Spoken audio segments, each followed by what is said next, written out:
하나님의 말씀은 갈라디아서 6장 7절에서 9절까지 말씀입니다. 갈라디아 6장 7절에서 9절까지 말씀입니다. 제가 이 말씀을 봉독하도록 하겠습니다. 신약성경 309쪽입니다. 이는 하나님께서 우리에게 주신 새해 첫 말씀입니다. 스스로 속이지 말라. 하나님은 업신여김을 받지 아니하시나니 사람이 무엇으로 심든지 그대로 거두리라. 자기의 육체를 위하여 심는 자는 육체로부터 썩어질 것을 거두고 성령을 위하여 심는 자는 성령으로부터 영생을 거두리라. 우리가 선을 행하되 낙심하지 말지니 포기하지 아니하면 때가 이름에 거두리라. 오늘 이 시간에는 갈라디아서 6장 7절에서 9절에 있는 말씀을 가지고 심은 대로 거두는 한 해, 새해라는 제목으로 하나님 말씀 전해드리고자 합니다. 자연에는 법칙이 있어요. 어떠한 법칙이냐면 콩 심는데 콩 나고 팥 심는데 팥 난다는 거예요. 콩을 심으면 콩이 나고 팥을 심으면 팥을 낳는다는 것이죠.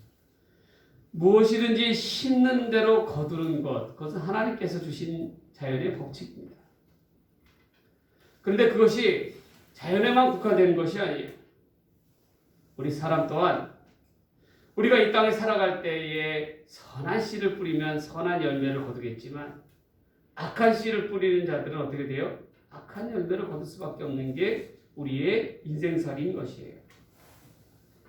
사람이 육신의 일을 위하여 살아가고 육신의 것을 이 땅 위에 심으면 그것은 반드시 썩어질 것이라고 이야기하고 있습니다. 그렇죠? 그러나 성령의 뜻을 따라서 성령으로 심으면 썩지 아니하는 것을 얻게 되는데 그것을 뭐라고 얘기했어요? 영생이라고 얘기하고 있습니다. 그렇다면 우리가 힘써 심어야 할 것이 무엇입니까? 이 땅 가운데 육신의 것을 심어서는 남는 게 없다라는 거예요. 중요한 것은 하늘의 것을 심어야 한다는 거예요. 그래서 세상은 우리에게 이렇게 유혹을 합니다. 하나님을 위해서 선한 것을 심어봤자 아무 의미가 없다는 거예요. 왜냐하면 그들의 시각 가운데서는 세상에 한정되어 있는 까닭에 세상의 눈으로 봤을 때는 우리가 이 땅에서 선한 일을 행하는 것 의미가 없다라는 거예요. 그러나 우리는 이 세상 가운데 속하여 있지만 또 다른 세계에 속하여 있죠. 어떤 세계죠? 영의 세계. 하나님께서 주시는 영의 세계에 저 하늘의 세계에 속하여 있다라는 거예요. 세상 사람들은 육신의 것으로밖에 육신의 눈으로밖에 볼 수 없어요. 그러나 우리는 하나님의 백성이 우리는 영의 눈으로 바라다 볼 때에 하나님의 것을 추구할 수가 있다라는 거예요. 근데 세상은 너희가 그러한 까닭 육신의 것만을 추구하고 살아가라고 우리에게 유혹하고 있습니다. 그런데 오늘 본문 말씀을 보면 스스로 속이지 말라라는 거예요. 하나님은 업신여김을 받지 않는다는 거. 업신여김을 받는다는 건 뭐예요? 조롱거리가 되지 않는다는 거예요. 그 말은 뭡니까? 하나님의 말씀은 1.1획도 땅 위에 떨어졌을 때에 허투루 남는지 않는다라는 거예요. 무엇이든지 뿌리는 대로 심는다라는 것입니다. 그러한 까닭에 우리는 이 땅에 살아가면서 선한 씨앗을 뿌려야 됩니다. 그 선한 씨앗이 자라서 우리의 삶을 영화롭게 하고 또 이 땅뿐만 아니라 장차 하나님의 나라의 소망을 얻게 하는 그러한 밑받침이 된다라는 거예요. 자, 올해도 어김없이 새해 첫날이 다가왔습니다. 여러분, 오늘 새해 첫날 동안 과연 우리가 추구하며 살아갈 것이 무엇일까요? 우리가 진정으로 추구하고 살아가야 될 것은 이 땅에서의 성공과 이 땅에서의 풍요함을 남기는 것이 아니라 보다 더 중요한 것은 우리의 영혼이 하나님 앞에서 온전하게 바로 설 수 있는 한 해가 되어야 된다는 것입니다. 그래서 선한 영적인 것을 씨앗을 심을 때에 그 씨앗이 자라나 저 천국에 이르기까지 나아갈 수 있도록 해야 한다라는 거예요. 그것에 목적을 두는 한 해가 되어야 할 줄 믿습니다. 그렇다면 우리가 썩지 아니할 것을 영생을 소유하기 위해서 썩지 아니한 어떤 것을 우리가 이 땅 위에 심어야 할까요? 첫 번째로 말씀을 심어야 한다는 거예요. 이는 우리의 마음속에 말씀의 씨앗이 자라나 깨달으며 나아가야 된다는 것입니다. 말씀이 마음에 다가왔을 때, 올바로 깨달았을 때에 하나님의 기적을 볼 수가 있어요. 체험할 수가 있어요.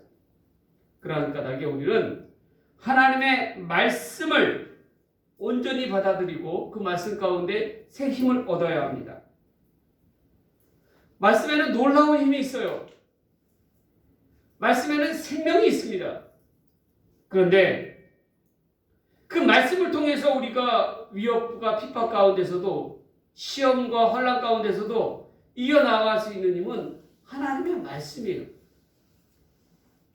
하나님은 당신의 백성들을 무엇으로 지켜주시느냐, 새 힘을 더하여 주시느냐, 당신의 말씀으로써 힘을 더하여 주셔요.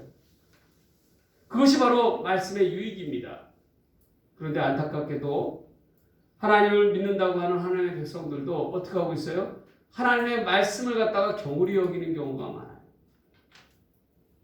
믿지 않는다는 것이죠. 따르지 아니하는 거예요. 그리고 또 너무 우리의 삶이 바쁘기 때문에 말씀을 읽을 시간조차 없다라고 그렇게 핑계를 대고 있습니다. 그런데 여러분, 하나님의 말씀은 우리의 삶에 있어서 결정적일 때에 그 키가 된다라는 거예요. 우리가 그것을 잊어서는 안 돼요. 우리의 삶에 디딤돌이 되는 것이 바로 하나님의 말씀입니다. 우리의 삶을 밝은 빛으로 비춰주는 것이 하나님의 말씀이에요. 그래서 우리가 말씀을 더더욱 알아가야 하고 하나님의 말씀 가운데서 힘을 얻어야 할 때에 그때 하나님께서는 우리의 삶에 개입하여 주시고 말씀으로써 세워주시는 거예요. 흔들리지 아니합니다. 그 어떠한 시련 가운데서도 넘어지지 않는다는 거예요. 왜? 하나님의 말씀이 나를 붙들고 있는 까닭. 여러분, 우리가 그러한 까닭에 말씀을 힘써 알아야 하고 말씀을 암송해야 하는 까닭이 여기 있어요. 여러분, 하나님의 말씀을 몇 구절이나 암송하고 계세요? 불과 손가락으로 한번 꼽을 거예요. 그런데 이거 아십니까? 하나님께서는 우리의 기도에 대한 응답을 주실 때에 무엇을 통해서 주시냐면 당신의 말씀을 통해서 주셔요. 말씀을 통해서 응답하셔요. 기도에 대해서 대답해 주신다라는 거예요. 그런데 문제는 우리가 하나님의 말씀을 몰라요. 말씀을 제대로 받아들이지 않아요. 그렇다 그러면 커뮤니케이션이 되는 겁니까? 하나님과 나 사이에서? 기도는 하나님과 나 사이의 소통이라고 얘기했는데 그 소통이 되냔 말이에요. 쉽게 얘기해서 우리가 영어를 못해요. 영어회화를 못합니다. 그런데 미국인하고 대화를 해야 돼요. 대화가 됩니까? 안 됩니까? 안 되는 것이죠. 왜요? 서로의 언어를 모르는 까닭에.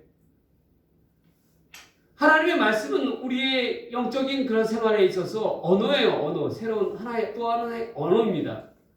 그래서 말씀을 우리가 알아야 영어 단어를 외우듯이 말씀을 알아야 하나님께서 내 삶 속에 말씀하여 주시는 거예요. 응답하여 주시는 거예요. 그러한 까닭에 우리가 말씀을 더더욱 깨닫고 말씀을 온전히 바르게 심어야 하는 까닭이 여기에 있습니다. 마태복음 13장에 보면 예수님께서 씨 뿌린 자의 비유를 말씀하셔요. 여러분, 그 중에서 길가에 그 씨앗이 하나님의 말씀의 씨앗이 뿌려졌습니다. 그랬더니 어떻게 됐어요? 새들이 와서 그것을 쪼아 먹어버렸어요.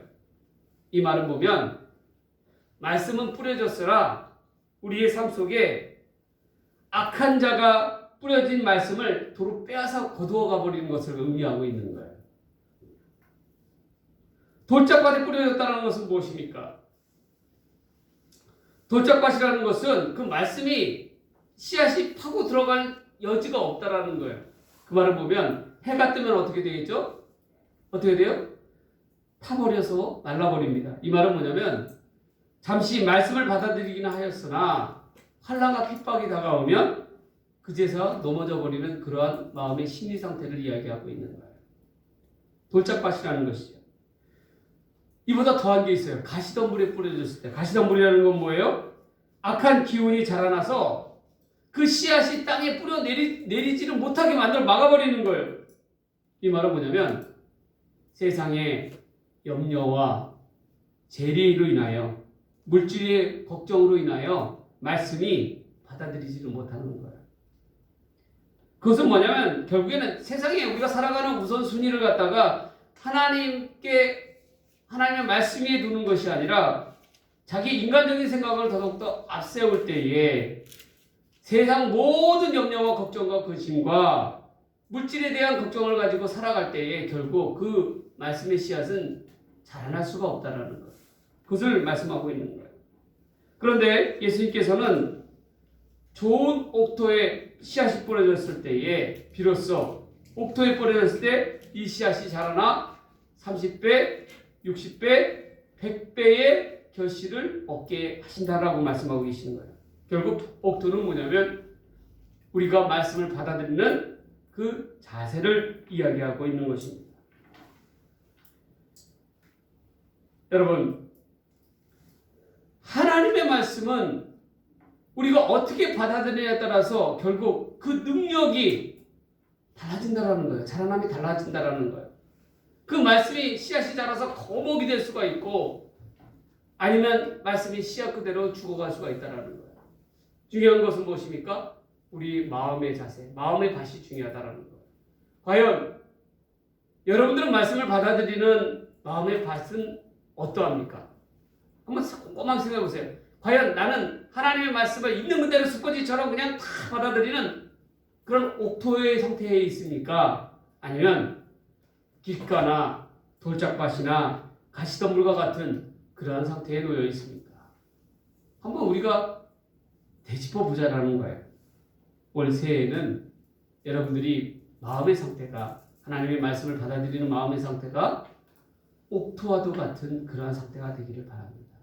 하나님의 말씀을 있는 그대로 받아들여서 30배, 60배, 100배의 결실을 얻는 그러한 여러분들의 풍성한 삶이 되시기를 주의 이름으로 간절히 소망합니다. 소망합니다. 두 번째로 우리는 무엇 하나님의 나라를 위해서 영생을 얻기 위해서 무엇을 거두어야 하겠습니까? 뿌려야 하겠습니까? 순종을 심어야 할 줄 믿습니다. 순종. 아무리 마음속에 진리를 깨달았다 할지라도 그 진리를 내 마음속에 받아들이고 바로 순종하지 아니하면 믿음의 역사, 하나님의 역사는 우리의 삶 속에서 일어나지가 않습니다. 중요한 것은 뭐예요? 농작물이 자라날 때 비료를 뿌려줘야 어떻게 됩니까? 잘 자라날 수가 있잖아요. 그렇죠? 비료의 힘을 얻어서 마찬가지로 우리가 하나님의 일을 나아감에 있어서 이 순종이라는 것은 곧 비료와도 같은 거예요. 말씀의 씨앗이 뿌려지면 우리가 그 즉시 받아들이고 순종했을 때에 어떻게 돼요? 자라날 수가 있는 거예요. 꽃을 피울 수가 있는 거예요. 어떤 병자가 있어요. 병원에 병자가 있는데 어떤 병자가 여러분들 생각에 병고침을 갖다가 받을 수가 있을까요? 쉽게 받을 수가 있을까요? 아주 간단합니다. 의사의 말을 잘 듣고 100% 순종하며 따른다면 병으로부터 쉽게 고침을 받을 수가 있어요. 왜 그렇습니까? 의사는 전문가이기 때문에. 그런데 만일에 의사의 말에 의심을 갖고 있어요. 작은 의심이나 의혹을 갖고 있어서 그 말대로 그렇게 되겠어? 라고 순종치 아니하고 따르지 아니한다면 결코 그 사람은 병으로부터 자유함을 얻을 수가 없을 것입니다. 왜 그래요? 그 사람은 의사의 말보다도 자기의 생각과 주관을 더 우선시하였기 때문에 그러는 거예요. 그래서 마음속으로 이런 돌팔이가 있나? 그런 마음이 생기는 순간 그 사람은 병으로부터 절대로 의사로부터 고침을 받기가 어렵습니다. 중요한 것은 병 고침을 받으려면 전적으로 의사의 말을 믿고 따를 때에 병 고침을 얻을 수가 있어요. 자, 그렇다면 육신의 병 고침도 그러한데 영적인 병 고침은 어떠합니까, 여러분들? 목사님의 말을 잘 따르고 있습니까? 과연 그렇습니까? 목사님이 하는 말씀 그대로, 하나님께서 주신 성경 말씀 그대로 100% 믿고 확신하며 순종하며 나아가고 있습니까? 어떻게 하고 있어요? 한번 스스로 한번 돌이켜보세요. 과연 나는 그럼? 근데 제가 볼 때는 그것보다도 여러분들이 주관대로 살아가는 경우가 더 많은 것 같아요. 목사님이 백날 얘기해봐라. 그 말이 그 말이지. 하나님의 말씀을 들어도 아이고 그 말이 그 말이구만. 그러면 안 된다라는 거예요. 그러면 절대로 하나님의 진리와 영생을 거둘 수가 없다라는 거예요. 무슨 말인지 아시겠어요, 여러분? 하나님의 말씀을 있는 그대로 순종하는 자만이 하나님의 은혜 가운데 나아갈 수가 있어요. 운동도 마찬가지죠. 모든 운동이 마찬가지예요. 특별히 저는 이제 테니스하고 이 배드민턴을 했는데 이 운동을 하는 사람들 보면 가만히 잘 보면은 어떤 사람이 실력이 금방금방 되냐면 코치의 말을 잘 듣고 코치는 곧 고수죠. 그렇죠? 레슨과 티칭을 중요성을 깨달아서 열심히 하는 사람이 금방 실력이 들어요. 그런데 그렇지 아니하고 자기 방법대로 고집하면서 나아가는 사람 절대로 그 실력이 들지가 않습니다. 왜 그렇습니까? 운동을 잘하려면 티칭이라는 게 뭐예요? 레슨이라는 게 뭐냐면 우리의 몸을 그 운동에 맞게 적응시키는 거예요. 그런 까닭에 그 적응을 시켰을 때만이 그 몸에 뵐 때 운동에 대한 그러한 효과가 발휘할 수가 있는 거예요. 결국 코치의 말을 잘 듣는 사람이 어떻게 돼요? 운동 실력이 금방 느는 거예요. 코치의 말을 잘 귀담아 듣지 않는 사람은 늘려도 늘 수가 없는 것입니다. 여러분, 우리가 살아가는 인생살이도 마찬가지예요. 내 방법대로, 내 고집대로 살아가면 절대로 늘지가 않습니다. 공부도 마찬가지고요. 사업도 마찬가지예요. 믿음 생활은 또한 어떠합니까? 그렇죠? 그러기 위해서는 뭐예요? 우리의 귀가 열려야 된다는 거예요. 말씀을 제대로 잘 듣고 어떻게 해요? 그 말씀에 그대로 100% 순종하며 나아가는 사람만이 어떻게 돼요? 심은 대로 거두는 은혜가 있을 수가 있는 것입니다. 그러한 까닭에 여러분, 우리가 믿음 생활 가운데서 순종은 하나님을 기쁘시게 하는 훈련이에요. 트레이닝이라는 것입니다. 또한 하나님은 순종하는 자를 통해서 은혜를 베푸시는 하나님이세요. 절대로 순종하지 않는 자는 어떻게 돼요? 하나님의 은혜 가운데 나아갈 수가 없다라는 것입니다. 우리가 그것을 기억해야 되는 거예요. 여러분, 구약 성경의 나아만 장군을 보세요. 엘리사를 찾아간 나아만 장군. 그의 문둥병을 고치기 위해서 엘리사가 어떻게 합니까? 기껏 바리바리 황금 귀한 선물들을 가지고 엘리사를 찾아왔더니 이스라엘까지 찾아왔더니 어떻게 해요? 문전박대하는 거예요. 내가 누군데? 저 큰 아람 나라의 군대 장관 나만 아닙니까? 그러한 자를 무시하는 거예요. 그리고 뭐라고 얘기하느냐? 저 더러운 요단강에 가서 몸을 어떻게 해야 돼요? 7번 씻으라고 이야기하고 있어요. 야, 여러분 같으면 어떡하겠습니까? 그 말을 따르겠어요? 나만도 펄쩍펄쩍 뛰었습니다. 저놈이 나를 무시하는구나 하면서 펄쩍펄쩍 뛰었어요. 막 난리를 쳤어요. 그런데 나만에게는 지혜로운 여종이 하나 있었어요. 그래서 뭐라고 얘기합니까? 신하가 있었는데 뭐라고 얘기해요? 여기까지 왔는데, 고생 끝에 여기까지 왔는데 그 요단강에 7번 못 들어가겠습니까? 그거 못 하겠습니까? 결국 어떻게 되면 나와는 속는 셈 치고 어떻게 했어요? 요단강에 들어갔다라는 거예요. 한 번. 아무런 변화가 없어요. 두 번. 조금 변화가 있는데 있을 줄 알았더니 전혀 없어요. 세 번, 네 번, 다섯 번, 여섯 번. 여섯 번째까지 됐는데도 변화가 없어. 기껏 들어왔는데. 그래도 어떻게 돼? 일곱 번째. 온전히 그 말씀에 순종할 때 어떻게 됐어요? 문둥병이 눈 녹듯 녹아버리고 씻겨나가는 그러한 은혜가 있었다는 거예요. 그 말은 뭐예요? 결국에는 하나님의 말씀에 온전히 순종할 때 하나님의 은혜가 임한다는 거예요, 여러분. 하나님의 은혜는 어떻게 돼요? 순종을 통해서 역사하는 거예요. 그런 까닭에 우리가 순종을 심을 때에 하나님의 은혜 가운데 나아갈 수가 있는 것입니다. 우리가 그것을 놓쳐서는 안 되는 거예요. 여러분, 예수님께서 제자들, 특히 우리 베드로를 찾아가셨을 때 어떤 상태에서 찾아갔어요? 베드로 또한 주의 말씀에 의지하며 나아갈 때에 하나님의 역사를 볼 수 있었어요. 우리가 이런 복음성가 있죠. 전능하신 나의 주 하나님은 능치 못하실 일 전혀 없네.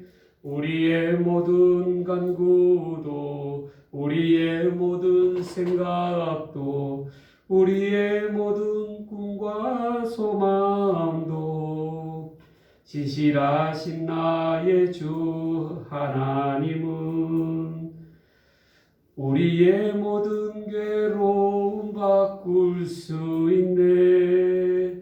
불가능한 일 행하시고 죽은 자를 일으키시니 그를 이길 자 아무도 없네.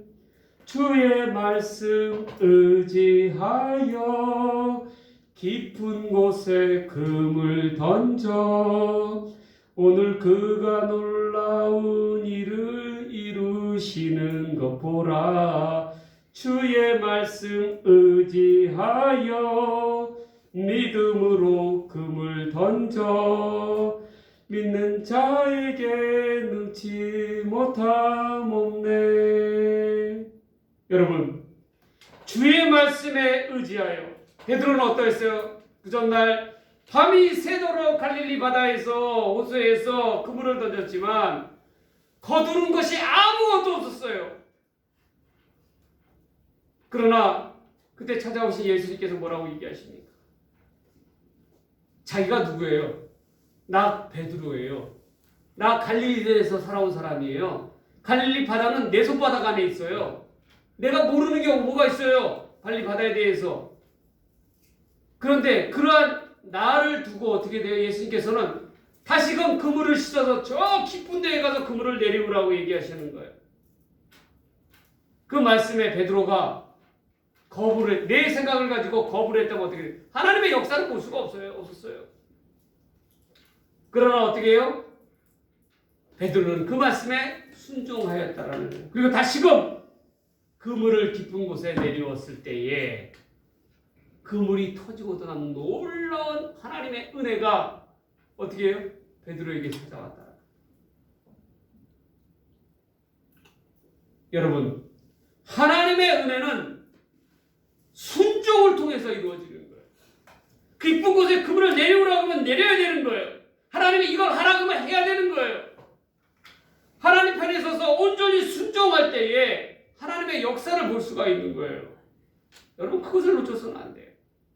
올 새해 동안 여러분 하나님의 은혜 가운데 나아가고 싶습니까? 하나님 우리가 내 삶 속에서 하나님의 기적을 체험해보고 싶습니까? 그러면 어떻게 돼요? 말씀에 의지하여 믿음으로 그물을 내려야 한다라는 거예요. 순종해야 한다라는 거예요. 순종할 때 하나님의 역사가 나타나요. 여러분, 우리는 무엇보다도 올 한 해 동안 순종의 씨앗을 심어서 하나님의 은혜를 경험하는 거두는 우리 모두의 삶이 되기를 주의 이름으로 간절히 축복합니다. 축복합니다. 믿는 대로 이루어질 줄 믿습니다. 세 번째로 우리가 어떠한 것을 심어야 되겠습니까? 어떤 것을 올 한해 심음으로 거두어야 하겠습니까? 바로 믿음과 확신을 심어야 한다는 거예요. 말씀을 받아들였어요. 말씀 앞에 순종했어요. 그럼 어떻게 돼요? 믿음과 확신 가운데 행동해야 되는 거예요. 그럴 때에 하나님의 역사, 하나님의 영생이 내 것이 될 수가 있는 거예요. 여러분, 믿음이라는 것은요, 감각적으로 다가오는 것이 아니에요. 눈으로 본다고 해서, 귀로 듣는다고 해서, 손으로 만진다고 해서 얻어지는 것이 아니에요. 오직 믿음은 하나님의 말씀 위에 기초하고 있을 때에 어떻게 해요? 눈에 보이지 아니하고 들리지 아니하고 잡히는 것이 없다 할지라도, 이 말은 뭐냐면 세상적인 방법대로 나아가지 않아야 한다는 거예요. 모든 것이 세상적인 방법과 역행하는 것 같아도 우리가 말씀만을 믿고 순종하며 기다리면 하나님의 은혜가 찾아온다는 거예요. 믿음과 확신 가운데 나아갈 수가 있다는 거예요. 여러분, 올해는 우리가 하나님의 말씀을 믿고 또 그 말씀에 순종하고 나아갔다면 믿음과 확신으로 나아가는 한 해가 되어야 할 줄 믿습니다. 우리가 그것을 놓쳐서는 안 되는 거예요. 예수님의 선조가 되었던, 예수님의 족보에 유일하게 나왔던 여자들 중에서 나온 분이 바로 라합입니다. 라합은 유대인이 아니에요. 아모리 족속의 이방 여인이었습니다. 그러나 영광스럽게도 예수님의 족보에 그 이름이 올랐어요. 바로 예수님의 중조부가 되는 보아스, 룻과 결혼하죠. 이 보아스가 바로 라합의 아들이에요. 근데 여러분, 이 이방 여인이 어떻게 이렇게 영광의 자리에까지 오를 수가 있었습니까? 거기에는 그녀가 믿음과 확신이 있었다라는 거예요. 어떤 확신? 구원에 대한 확신이 있었다라는 거예요. 구원에 대한. 내가 여태껏 믿고 따르고 살아왔던 그러한 여리고의 편에 서는 것이 아니라 이스라엘 하나님의 편에 섰을 때에 놀라운 은혜가 내게 구원이 찾아올 것이다라는 믿음과 확신이 있었어요. 어떻게 했습니까? 그래서 그녀가 여리고성을 정탐하러 온 이스라엘 정탐꾼들을 어떻게 돼요? 살려주죠. 그리고 나서 그들과 약속을 합니다. 근데 여리고 왕은 어떻게 했어요? 이스라엘의 정탐꾼들을 나에게 넘기는 자에게 포상하고 대대손손 지위를 허락하여 주지 않겠습니까? 그럼에도 불구하고 어떻게 했어요? 라합은 하나님의 편에 섰다는 거예요. 그리고 어떻게 했습니까? 이스라엘 정탐꾼과 약속하기를 자기의 창문 위에 붉은 줄로 된 줄로 남겨두겠는데 이것은 어떻게 그들에게 있어서 구원의 줄이 되었다라는 거예요. 어떤 구원의 줄? 이스라엘이 여리고성을 점령할 때에 그 붉은 줄이 담긴 그 집만큼은 건드리지 않았다라는 겁니다. 결국 이 붉은 줄은요, 그들이 라합의 가족과 친족들을 살리게 되는 구원의 줄이 되었다라는 거예요. 그래서 성경은 이 붉은 줄을 뭐라고 표현하면 예수 그리스도, 우리를 구원하시기 위해서 이 땅에 오신 예수 그리스도를 상징하는 상징물로 이야기하는 것이 바로 이 붉은 줄입니다. 죄 많은 이방 여인이었던 라합입니다. 라합의 직업이 뭐였다고요? 기생이었어요. 기생은 뭡니까? 몸을 팔아서 사는 그러한 직업이었습니다. 그 직업은 결코 사람들 앞에 떳떳한 직업이 될 수가 없었어요.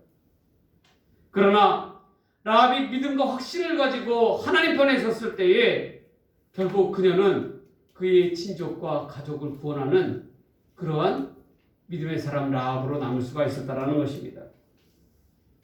왜 그렇습니까? 그녀는 세상의 편에 선 것이 아니라 하나님 편에 섰기 때문에 그러는 거예요. 믿음과 확신을 가지고 자기에게 어떠한 불이익이 다가온다 할지라도 나는 하나님 편에 서겠다. 생명을 건 도박이 그러한 까닭에 승리할 수 있었던 거예요. 여러분 마찬가지예요. 하나님께서는 우리에게 믿음과 확신을 요구하십니다. 믿음과 확신 가운데 하나님을 따르라고 말씀하세요. 우리의 생명을 걸고 하나님을 따르면 하나님께서 우리 가운데 반드시 그 씨앗대로 믿음과 확신의 씨앗대로 거두게 하신다라는 것입니다. 영생을 거두게 하신다라는 거예요. 라합처럼 축복을 거두게 하신다라는 것입니다. 여러분, 우리가 이 땅을 살아가면서 올 한 해 동안에도 영생을 위해서 좋은 씨앗들을 많이 뿌려야 할 것입니다. 그러기 위해서 먼저 어떻게 했어요? 말씀에 순종하여 믿음과 확신을 가지고 온전히 나아간다면 우리는 하나님으로부터 책망받는 것이 아니라 풍성한 열매를 맺어 결국 구원에 이르는 영생에 이르는 그러한 한 해가 될 줄 믿습니다. 우리가 올 한 해 동안 어떻게 살아가야 되겠습니까? 내 마음의 자세를 어떻게 해야 되겠습니까? 하나님 앞에 더더욱 굳건하게 나아가기를 원합니다. 그러기 위해서 먼저 말씀의 씨앗을 내 삶 가운데 뿌리고 또한 그 말씀에 순종하고 믿음과 확신으로 가지고 나아갈 때에 하나님의 놀라운 은혜 가운데 영생의 축복 가운데 나아가는 우리 모두의 삶이 될 줄 믿습니다. 그러한 새해의 아침을 여는 우리 모두의 삶이 되기를 주의 이름으로 간절히 축원합니다. 축원합니다. 기도하겠습니다. 하나님 아버지 감사합니다. 하나님 우리의 마음 가운데 올 한 해 새롭게 시작하는 이 올 한 해의 첫날을 하나님의 말씀에 기초하여 말씀에 순종하며 믿음과 확신을 가지고 나아감으로 말미암아 하나여 풍성한 은혜의 열매를 거두는 우리 모두의 삶이 되게 하여 주시옵소서.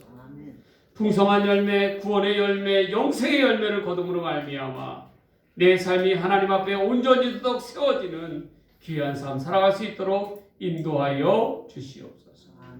이 모든 말씀 우리를 사랑하시는 예수님의 이름으로 간절히 기도 드리옵나이다. 아멘.